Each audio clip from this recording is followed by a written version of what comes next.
Stock మార్కెట్లో invest చేసి మీ డబ్బులు డబుల్ చేసుకోవాలనుకుంటున్నారా? సుందరరామిరెడ్డి గారి లైవ్ సెమినార్ కి అటెండ్ అవ్వండి. నమస్తే రమ్ గారు. నమస్తే జయ. రమ్ గారు ఏం కథ చెప్తున్నారు ఇవాళ? కఠోపనిషత్తు నుంచి ఒక మంచి కథ చెప్తాను జయ. చాలా వింతగా ఉంటుంది ఇది. లాస్ట్ టైం మనము దసరాలప్పుడు ఉమాదేవి కథ చెప్పుకున్నాం. అవును రమ్ అది గారు. కేనోపనిషత్తులోది. ఇది కఠోపనిషత్తులో చెప్పబడిన కథ. రమ్ గారు, అసలు మనకి ఎన్ని ఉపనిషత్తులు ఉన్నాయండి? మనకు బాగా అందుబాటులో ఇప్పుడు ఉండేవి 10. 10. మంచివి అంటే బాగా ప్రముఖమైనవి, ప్రత్యేకంగా చెప్పబడేవి అవి. అసలు 100 పైన ఉన్నాయంటారు అందుబాటులో ఇప్పుడు. అంటే ఇవి అనుచానంగా రావాలి కదా పైనుంచి. మొదటంతా ఇప్పుడంతా ప్రింట్లు వచ్చినాయి. ఇది వరకు ఎట్లా వచ్చినాయి? ఉపనిషత్తు బోధల ద్వారానే వచ్చినాయి. మధ్యలో ఆ పరంపర ఆగిపోయింది అనుకో, గురువు నుంచి శిష్యుడికి రావాలి. గురువు ఏదైనా శిష్యుడు దొరక్క చెప్పకపోవటము, ఏదైనా శిష్యుడే ఏదైనా అటు ఇటు అవటము, అలా కొన్ని రాలేదు. ఎప్పుడేవో కదా ఇవి. ఈ కఠోపనిషత్తు చాలా ప్రత్యేకంగా కనిపిస్తుంది. పొందుపరిచారు రమ్ గారు ఇవి? ఇవన్నీ పొందుపరచబడ్డవే. కఠోపనిషత్తులో ఈ కథ, ఈ నచికేతుడి కథ చాలా ప్రత్యేకమైంది. చిన్న కథే. ఇది ఒక విశేషమైన సంగతి అన్నమాట, తెలుసుకోవాల్సిన విషయం. కఠోపనిషత్తు అవకాశం ఉండి ఎవరి దగ్గరైనా చెప్పుకోగలిగినా, అర్థం చెప్పుకోగలిగినా చాలా బాగుంటుంది. నాకు గుర్తుండి సామవేదం షణ్ముఖ శర్మ గారు కూడా చెప్పినట్టున్నారు కఠోపనిషత్తు మీద. నేను టీటీడీ వాళ్ళకి చేసినప్పుడు కఠోపనిషత్తు అవల. ఓకే. అందుకని నేను దాని మీద ఇంకా బాగా ఎక్కువ చెప్పలేను అనమాట, నేను వినలేదు కాబట్టి. అదేలేండి. పూర్వం వాజశ్రవసుడు అని ఒక ఆయన ఉండేవారు. ఈయన మహాపండితుడు, గౌతమ వంశానికి చెందినవాడు. ఈయన్ని గౌతముడని పిలిచేవాళ్ళట, ఆరుణి అని కూడా పిలవలేవాడు. చాలా ప్రత్యేకమైన ఇదిగానే ఉండేది. ఔద్దాలకుడు అని కూడా అనేవారట ఈయన. అయితే ఈయన చాలా అద్భుతమైన వ్యక్తిగా గుర్తింపబడి ఉన్నారు. ఆయన ఏం చేశారట, ఒకసారి విశ్వజిత్ అని ఒక యాగం చేశారు. చాలా గొప్ప యజ్ఞం. ఈ విశ్వజిత్ యాగంలో ఏంటంటే సంపదంతా దానం చేసేయాలి. ఓకే. విశేషంగా బ్రాహ్మణ్యాన్ని పిలిచారు. ఈ దానాలలో ఎన్ని ఆవులో దానం చేశారట. ఉన్నదంతా ఈయనకి గోసంపద అధికంగా ఉంది. గోదానం అన్నిటికంటే అత్యుత్తమ దానంగా చెప్తారు. అన్నదానం తర్వాత అద్భుతమైన దానం గోదానమే. స్థిరాస్తులు భూదానం కంటే, బంగారం దానం కంటే కూడా గోదానము విశేషమైనది, అమోఘమైనది. ఇప్పుడు కూడా మనం గోదానాలు చేసుకోవచ్చు. మరణించిన తర్వాత, ఒక వ్యక్తి జీవించి ఉన్నప్పుడు కాకుండా మరణించిన తర్వాత 10వ రోజున 11వ రోజు దానాలు చేసే ప్రోగ్రాం ఒకటి ఉంటుంది, ఒక కార్యక్రమం చేస్తారు. అప్పుడు అన్ని బంగారము, వస్తువు, మన గొడుగు, చెప్పులు ఇలా అన్ని దానాలు చేస్తారు. వాటిలలో విశేషమైన దశదానాలు అంటారు. 10లో విశేషమైన దానం గోదానం. ఈ ఆవుని దానం చేస్తే వైతరిణి నదిని ఈ జీవుడు సులువుగా దాటేస్తాడని, దాన్ని తోకపుచ్చుకుని దాటేస్తాడని చెప్తారు. అందుకని చాలామంది పెద్దవాళ్ళు ఏం చేస్తున్నారంటే ఇటీవల కాలంలో బాగా కనపడుతుంది. ఇది వరకు ఊరికే మనం ఏదైనా ఇళ్లలో యాగాలు యజ్ఞాలు చేసినప్పుడు గోదానం చేసుకునేవాళ్ళు. ఇప్పుడు ఎలా కనిపిస్తుందంటే, మనం జీవించి ఉండగానే పెద్దవారు స్వయంగా తమే ఒక ఆవుని దానం చేసుకోవటం, ఆ గోదానం తాలూకు చీటీని తమ ఖాతాలో వేసుకోవటం మనం కూడా చేసుకోవచ్చు. దానికి ఏం వయసు ఈ పెద్దవాళ్ళు అయ్యాక చేయాలి, ముసలాళ్ళు అయ్యాక చేయాలి అలా ఏం లేదు. ఇప్పుడు మన దగ్గర గోవులు లేవు కదా రమ్మగారు? ఎందుకు లేవు? బోల్డ్ ఉన్నాయి. అంటే బయట వాళ్ళ దగ్గర తీసుకొని మనం దానం చేసుకోవటం. గోశాలలు ఉన్నాయి బోల్డ్, అక్కడ తీసుకొని ఇంకా చేయొచ్చు. గోశాలలో ఆవులు బోల్డ్ అని ఉంటాయి. ప్రతి రోజు ఒక ఆవుని మనం దత్తత తీసుకుని ఆవుకు సరిపడా ఆహారాన్ని మనమే అందిస్తాం. ఆ ఖర్చు మనం పెట్టుకోవచ్చు. అప్పుడప్పుడు వెళ్ళి గోసేవ చేసుకోవచ్చు. ఇలాంటి ప్రోగ్రాములు చేసేవాళ్ళు చాలా మంది ఉన్నారు. ఇళ్లల్లో కూడా చిన్న షెడ్ వేసి ఒక ఆవుని దూడని పెట్టుకునే వాళ్ళు కూడా చాలా మందే కనపడుతున్నారు. గోసంపద, గోసేవ పట్ల చాలా ఆసక్తి పెరిగింది. అయితే ఏమైంది, ఈయన గోవులన్నీ దానం చేస్తున్నాడు. ఈ వాజశ్రవసుడికి ఒక కుమారుడు ఉన్నాడు, చిన్నవాడు, 10 ఏళ్లవాడు. నచికేతుడు అతని పేరు. అయితే ఈ నచికేతుడు మొత్తం యాగ కార్యక్రమంలో అంతా యాక్టివ్గా పాల్గొన్నాడు. తండ్రికి కావాల్సినవి అందించటము, వచ్చిన వాళ్ళని ఆహ్వానించటము, అలాంటి పనులన్నీ చేస్తుంటే ఈ దానాలు చేస్తున్న ఆవుల్ని చూస్తుంటే ఆవుల్లో వట్టిపోయినవి, ముసలివి, ఎందుకు పనికిరాని ఆవులు కూడా ఉన్నాయి. తండ్రి అవి కూడా దానం చేసేస్తున్నాడు. ఇప్పుడు ఒక దానం చేసామంటే ఒక వస్తువు అది వారికి మనకి పనికిరాంది, వాళ్ళకు కూడా పనికిరాంది చేయకూడదు. అంతే కదా. మనకు పనికిరాదని చేస్తే దానం కాదు, అది వాళ్ళకు కూడా పనికిరాంది చేస్తే అది అసలు పనికిరాదు, అది దోషం. అయ్యో ఇట్లాంటివి దానం చేస్తున్నాడే నా తండ్రి, ఇంత గొప్ప పాండిత్యం కలిగిన వాడు, శాస్త్ర ప్రకర్ష ఉన్నవాడు ఇట్లాంటి పని చేస్తున్నాడని చాలా బాధపడిపోతున్నాడు పిల్లాడికి. ఏం చేయాలి తెలియటాలు. మొత్తం సమస్తము దానం చేయాలి కాబట్టి అవి కూడా చేస్తున్నామని ఒక సమాధానం లభించింది. సమస్తము దానం చేసేయాలి కాబట్టి మన దగ్గర ఉన్న సమస్త ఆవులు ఒట్టిపోయినవి, ఎండిపోయినవి, ముసలివి, చచ్చిపోవడానికి సిద్ధంగా ఉన్నవి అవి కూడా దానం చేయాల్సిందే. ఇప్పుడు తండ్రి ఆస్తి కుమారుడు కూడా కదా లెక్క ప్రకారం. ఈ గోవులు, ఈ ధన సంపద వీటన్నిటితో భూములతో పాటుగా భూమి పుట్ర ఉన్నట్టే కొడుకు కూడా తండ్రి యొక్క ఆస్తి.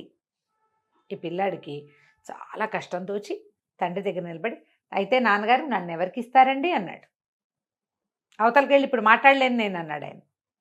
3 మాటలు వెంబడబడ్డాడు.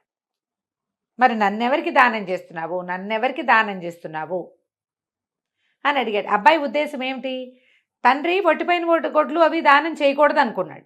ఆయన ఏమన్నాడు, మొత్తం ఉన్న సంపదలో అవి కూడా ఉన్నాయి కాబట్టి వాటి కూడా వాళ్ళకు ఉపయోగపడుతుందో పడదో నేను దానం చేసేయాలి కాబట్టి చేసేస్తున్నాను. అంటే నీ ఆస్తి మొత్తం నువ్వు దానం చేసేటప్పుడు నీ ఆస్తిలో నే కూడా ఉన్నా కదా, నన్ను ఎవరికి ఇస్తావు? పాయింట్ చూడు ఎంత క్లియర్గా అడిగేసరికి అలా 2 సార్లు 3 సార్లు అడిగేసరికి ఆయన ఈ దానాల ప్రక్రియలో అలిసిపోయి హడావిడిగా హైరాన్ నిన్ను ఎముడికి ఇస్తాను లేరా అన్నాడు. అన్నాక తట్టింది ఆయన. 10 సంవత్సరాల కుమారుణ్ణి, తన కులదీపకుణ్ణి ఎముడికి ఇస్తాడు. మాట అనేశాక యజ్ఞం, హోమకుండం దాని ముందు కూర్చున్నాడు. ఇందిటిని దానం చేశాడు. ఒకసారి దానం అన్నాడా ఇక అది మంది కాదు. ఎముడికి ఇస్తాను అని ఒప్పుకున్నాక వాగ్దత్తమైన దాన్ని మానటానికి వీల్లేదు.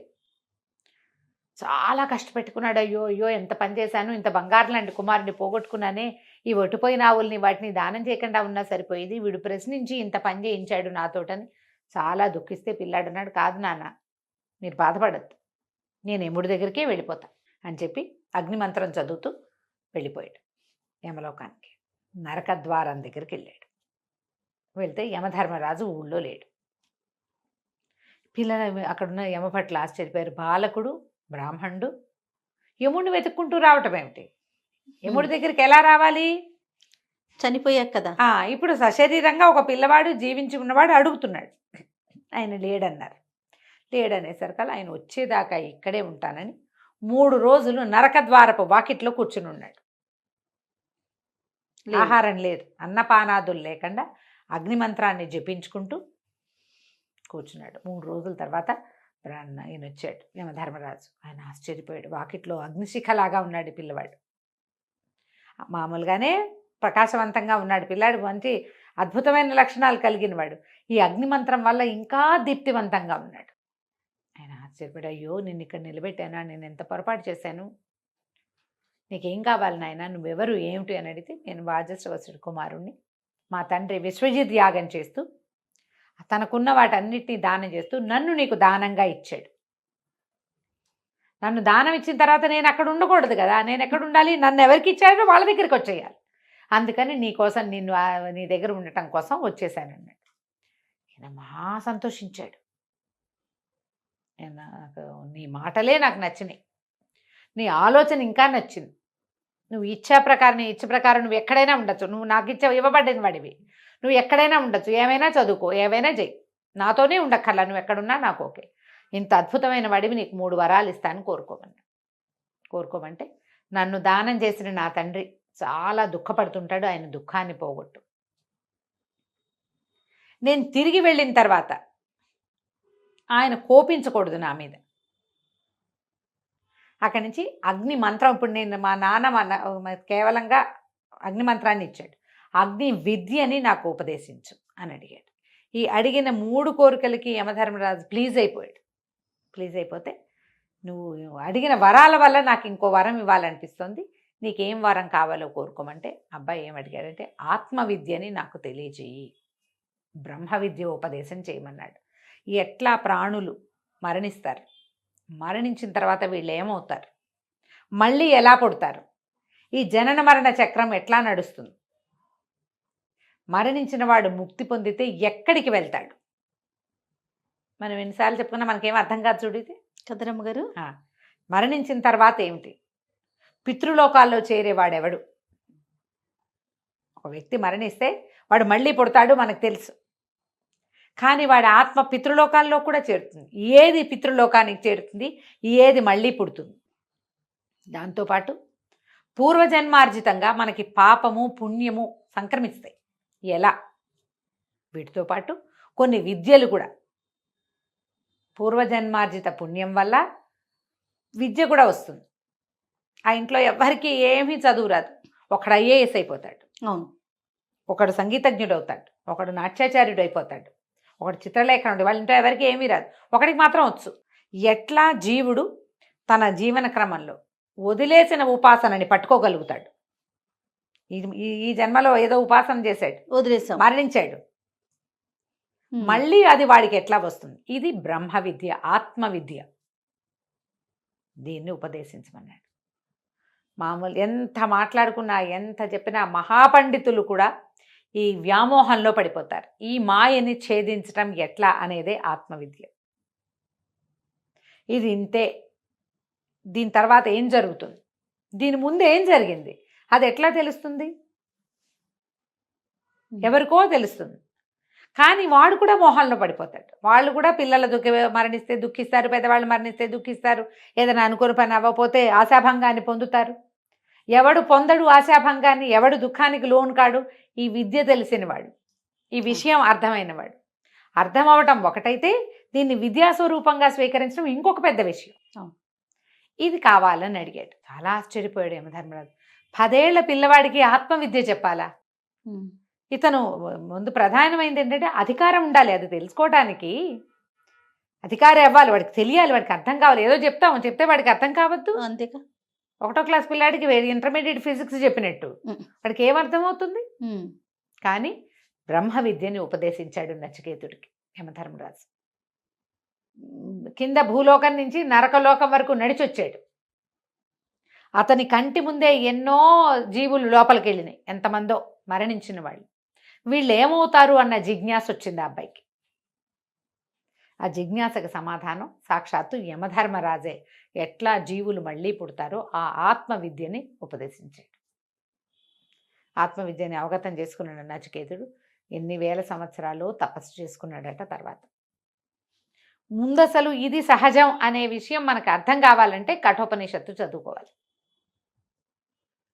జనన మరణం అత్యంత సహజమైనది, జనన మరణాలు అనేది అర్థమవుతుంది కఠోపనిషత్తులో. దాంట్లో భాగంగానే ఈ కథ చెప్పబడింది. ఎంత చిత్రంగా ఉందో చూడు. చాలా బాగుంది. ఉపనిషత్తు కథలు చాలా విచిత్రంగా వింతగానే ఉంటాయి. ఇది చిన్న విషయమే కానీ చూడు, ఊహకి అందని విషయం రమ్మగారు, ఊహకు అందని విషయం. నాకేదో చదువు శాస్త్రము పరిజ్ఞానము కాకుండా ఏకంగా ఆత్మవిద్యను తెలుసుకోవాలనుకోవటమే విశేషం అన్నమాట. చాలా బాగుందండి. నమస్తే. నమస్తే జయ.